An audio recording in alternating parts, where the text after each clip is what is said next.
Long ago lived an old man who went by the name of Fortis. He lived in a small village called Skull's Village, where he took the occupation as a brewer master.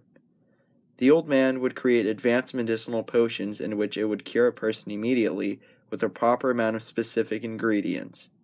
He was working peacefully until a voice interrupted his work, informing him that his daughter has been placed under a lethal curse. Fortis quickly realized that it was the works of the cursed spirit and rushed to his home. Finally reaching his hut, finds his daughter floating over her bed, as her eyes glowed a bright blue and her entire body stiff and cold. Fortis nearly broke into tears, finding his daughter in this state. He wondered, why would she have to go through it? He knew he had to act quickly, or the cursed spell will devour her soul. He was thinking, and remembered a flower. A hot pink flower that was like no other. The most rarest flower in the world, only to be found on the tallest mountain on the peak. Fortis decided he will take on this quest in order to save his daughter from the evil curse. He begins to gather his supplies. He takes some herbal medicine along with some food, water, his cane, and his enchanted staff, and head towards the throat of the world, also known as the tallest mountain. Fortis knew perfectly his physical and mental strength would be tested on this journey. As he was climbing, he spotted a mysterious figure out by the rocks. "Who goes there? Show yourself," asked Fortis with desperation. The mysterious wanderer, whose face was hidden under a large hood, pointed up his wooden bow and drew back his arrow and aimed it towards Fortis. "What do you think you're doing?" exclaimed Fortis. "Why do you dare to travel around this mountain, stranger?" asked the stranger. "I need to retrieve something located at the top of this mountain. A rare pink flower that contains magical powers," answered Fortis. "Do you not know what dwells by this mountain? This mountain is not just any mountain. The higher you go, the harder it will become. Legend has it, the higher you go, the more mysterious it gets. Everything becomes an illusion.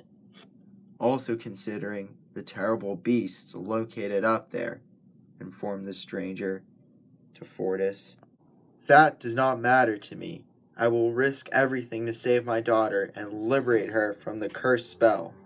The mysterious figure showed empathy and offered his help to Fortis so he could retrieve the flower. "I know my way around to the very top. You should follow me, and I will lead the way," said the stranger. Both men went up and up and up. They were exhausted and sore, and they have not even reached a quarter way. As they climbed, a sound interrupted them. A loud roar and heavy footsteps, quickly approaching but not knowing where it was coming from. The heavy footsteps got louder and louder, and they finally realized it was coming from a cave. Its red eyes were glowing in the night, everything hidden in the dark. The only thing that was heard was its heavy breathing and the insects at night. Later, the monster ran, charging at Fortis. The big, bulgy beast charging at them. He was as big as a tree, with a bull-like body standing on its hind legs, and big, thick, pointy horns, was charging at Fortis with full speed. Fortis, with his quick reaction, took out his enchanted staff and hit the bull-like creature. "Be careful with that minotaur!" exclaimed the stranger. Fortis ran around, trying to strike the minotaur, but it wasn't doing much damage because of his strength. Fortis had to think, but the beast with his strong figure limited his ideas. He looked around and noticed some loose rocks on the rock wall, and needed to get the minotaur under it. He yelled at the stranger to get the minotaur's attention so he could get to the rocks and crush him. The stranger shot the minotaur with the iron stinger and hit him with his iron decapitator, which made the monster mind the stranger. Fortis took the chance and climbed up the rocks with his staff.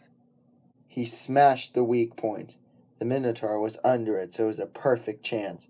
Fortis gave the last blow, and all the boulders came tumbling down, till the only thing you could see was the beast's arms and the beast itself, crushed. They quickly made their way to the top. Suddenly, the higher they got, the more different the world seemed to them. The skies changed colors.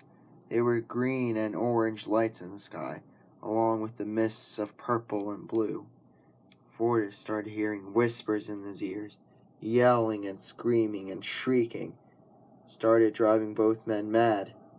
The stranger informed Fortis to ignore the sounds, that the purpose was to drive someone insane.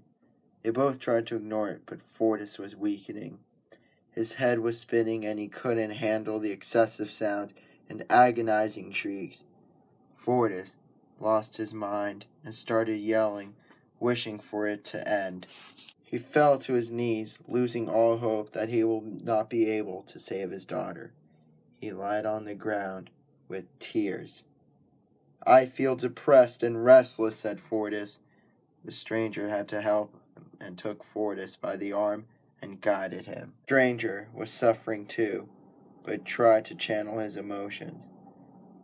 Finally, out of the evil illusions, they made it to the top.